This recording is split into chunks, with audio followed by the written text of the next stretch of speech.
We are on the road to find food stops sa buong Calabarzon. Dahil ito ang biyahe ni Drew's Foodie Map of Calabarzon. Kanina, nakadaan na tayo sa ilang bahay ng Cavite. Ngayon, we go up the mountain ridge sa ikalawang pinakasikat na summer destination ng bansa, ang Tagaytay. Siguradong hindi lamang ang lamig ng simoy ng hangin ang dinarayo ng mga biyahero dito.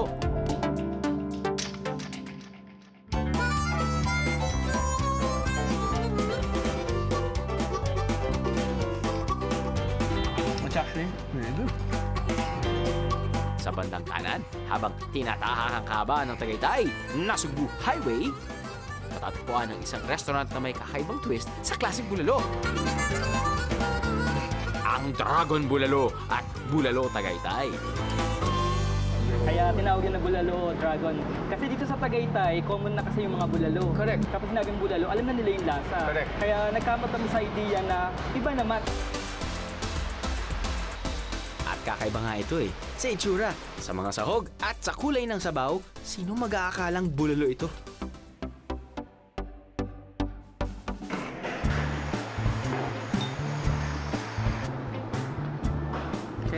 Okay.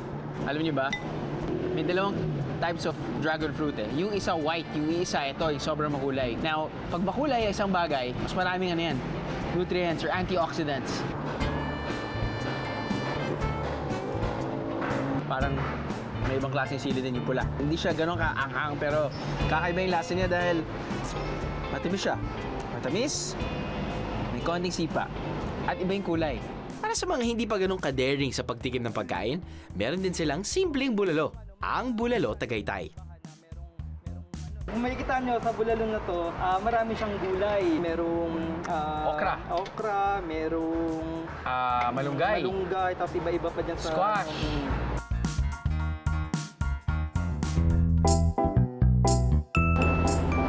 Gets ko na. But what gives them the edge, yung mga variety nga ng bulalo. Katulad nito. At least kumakain sila ng bulalo at naghahanap din ng gulay. Hindi lang repolyo. Di ba? Ito at least may malunggay. Lalo na para sa mga buntis.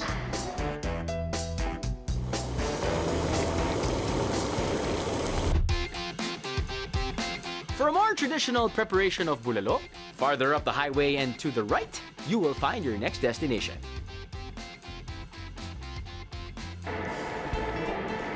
Good piece of meat. Gets ko na kung bakit bestseller.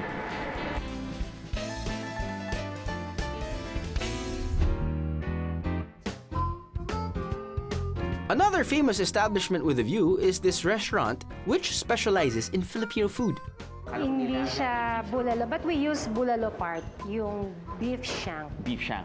Yung tawag dyan is laoya. Laoya. So nakagisnan ko na sa family namin, sa lola ko, na laoya ang sinaserve every Sunday. So it's a beef shank, medyo lightly sweetened yung soup niya. Then meron din siyang vegetable. Yung veggies niya is pechay Tagalog, Baguio beans, repolyo, at meron siyang saging na saba. Sakto kasi ganyan din yung pagpresenta ng, well, tawag naman sa bahay ng lola ko, nilaga, na ganyan din yung sangkap. Okay. Nilalagyan din nila ng saba. Kasi meron naman siyang anato. Pampakulay. Anato oil. Anato oil. Yes, it's atsuete. Achwede! Oo, atsuete. Meron siyang, pansin mo, iba yung color niya sa nilaga. Medyo mapula. Yun nga yung okay dun eh. Hindi siya tomato sauce, anato oil siya. Then, at ang ikinaiba pa niya, meron siyang sausawan. Sausawan na hindi in liquid form. Hindi. So, hinahalo siya pag kinain mo with rice, and kasabay nung meat, tsaka yung sabaw, kasabay niyang laoya dip para mas madali. Laoya dip para mas madali. Oh, mas madali At yung laoya dip is made out of... Made of saba. Saba? Actually, nilaga na siya. Nilaga na. Then, kamote. So medyo matamis and mushy. Yes, eggplant. Then, meron siyang vinegar and garlic. It's a sweeter version of nilaga. Yun o, kumukulo pa oh. Parang sinasabi ng utak, take me, take me. I'll kill you. Okay, pero ito yung hindi ko pa gets eh. Kanyang pagbalanse. 1 cup. 1 cup of rice nila dito, ganyan sila. So, the whole thing?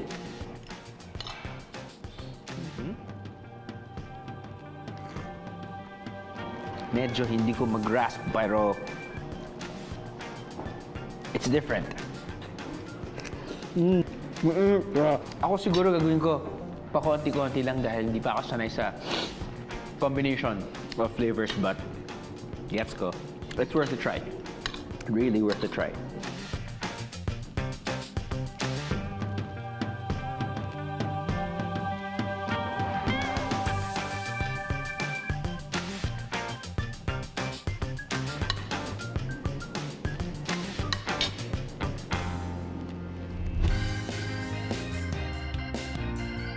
Dahil daw sa ganda ng lupa ng Tagaytay, marami at malusog ang mga itinatanim nitong halaman. Nakadalasan ay siyang nagiging sahog sa mga inihahaing pagkain dito sa isang restaurant along Sikat Road. So we have tanglad, and then kamantige, we use that for garnish sa mga salads. Oh, okay.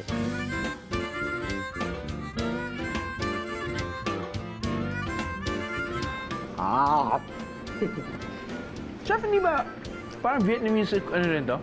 Meron Similar, no? yung Vietnamese na spring rolls, pero yung version nila merong pork and shrimp.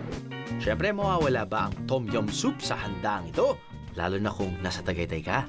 Yung tom yum ay version ng Thai ng hot and sour sinigang. Ang difference lang, maanghang, and then yung herbs and spices na ginagamit, which is lemongrass, galanggal, and then yung chili jam. Yung asim nga eh, no? Yung asim, tapos may konting sa dulo. Konting-konti lang naman actually. Ito yung soup na you can eat on its own. Or, nandyan lang siya, tapos kinakain mo yung different dishes. Biglang sandok ng isang spoonful of really good soup. Along Sikat Road. Mula sa Tagaytay Nasugbu Highway, lumiko kayo sa Magallanes Drive at dumiretso lang hanggang marating nyo na ang isang wellness village. Karamihan daw sa nakatanim dito ay nakatutulong na mapabuti ang kalusugan ng katawan. Sir, ito pong farm po ng Nurture is naka-design po sa human anatomy po na yung pong importante lang po sa ating pong katawan. Yung mismong katawan ng tao, yun yung parang nagiging mapa po ng Apa, yung pong... ng lugar nyo, ng Opo. farm nyo. Ah, okay. Ang tanim po sir ay pineapple po. Ang lahat po na nakatanim dyan is good for the brain. Katulad po ng eggplant, banana, peanuts. Tapos po yung mga herbs po niya, yung holy basil, thyme, rosemary po. Tsaka po yung kale. Sir, ito naman po yung shape po ng lungs. Yung po naman nasa gitna po natin is heart. Yung po lahat ng nasa lungs din po, yung tulad po ng radish, cilantro, Tobacco? pine... Wala ba? Wala po sir. Walang tobacco? Wala po sir. Kale at saka po leeks at saka spring onion po at saka po arugula po. Yan po yung good for the lungs po. Pero kung gusto nyo na agad tikman ang mga tamang pagkain o inumin para sa iba't ibang organ ng inyong katawan, maaari ring magpatimpla sa kanila ng mga to. Tulad ng mga juice na to na makakatulong sa inyong atay, kidney at puso. Anti-cancer din daw ito. Bago umalis ng Tagaytay, siguraduhin may bitbit na pasulubong. Siguraduhin din na makakarating ito sa bahay o pagdadalhan ng hindi pa naubos. Buko tart. Yeah. Sikat na sikat din talaga dito sa Tagaytay. Maraming mga ganyan din, no? Pero magkano ba isa? 180 per box. 180 per box. Yeah. Ito mukhang Ito yung mangga. bestseller namin sa special tart. Bakit mango. bestseller? Ito yung second pinakamabili sa amin na tart. Quality control. Uy, How was it? pwede. It's really good. It's really Thank good. you. It's actually really good. But before we hit the road again, I better make sure na hindi ko malilimutan to, ang binabalik-balikang coconut cream pie. Sasadyay nito dahil it's off the highway. But believe me, it's totally worth it. Alam niyo na yan, mga biyahero, kapag nakakita kayo ng mga puzzle. Puzzle nga pala yan. Which is actually the biggest puzzle in the whole world. Nandito tayo ngayon sa Puzzle Mansion sa Tagaytay. Ngayon, bumalik ako para makilala ang babae sa likod ng napakasarap na coconut cream pie na to. May baking lesson pa si Ate Sol para sa akin. Parang iba yung itsura niya. Po, kasi ibe-bake to po. Kaya naman pala. So, lulutuin natin kaya brown na siya. Okay. So, ngayon po, gagawin po natin yung filling niya. Opo, lagay po natin yung buko.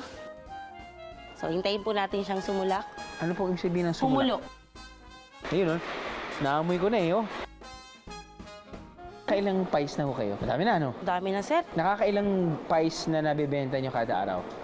Ngayon, sir, kasi off-season. So, pinakamarami na yung 5. Pero usually, sa isang araw, nakaka-20 kami pag weekdays. Sinong nakaisip nitong recipe na to? Kasi po, sir, ano yan, nagsimula po siya sa isang old magazine. May kasama po akong isang friend na nakadevelop nito. So, ako yung pinag-bake niya. So, dinevelop namin ng dinevelop. So, hanggang sa ilabas po namin siya sa market.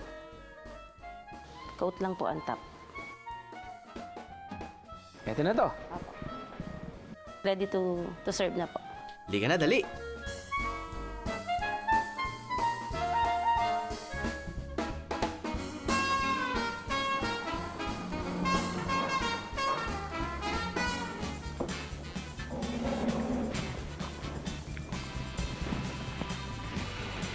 Ganun pa rin. Ganun pa rin siya kasarap. Hindi masyadong strong yung lasa. Hindi ganun ka-ditch. Yun nga yung kinakabahan ako. Ibig sabihin nun, hindi ka mabilis magsawa. So, kain ka lang ng kain. Yun yung problema. Pero okay lang. Mitsa lang naman eh. Talagang nakaka-happy tummy. Up ahead! I have the meeting is a BIA. Cool! All you gotta do is just subscribe to the YouTube channel of GMA Public Affairs and you can just watch all the Behind the Drew episodes all day, forever in your life. Let's go! Yeehaw!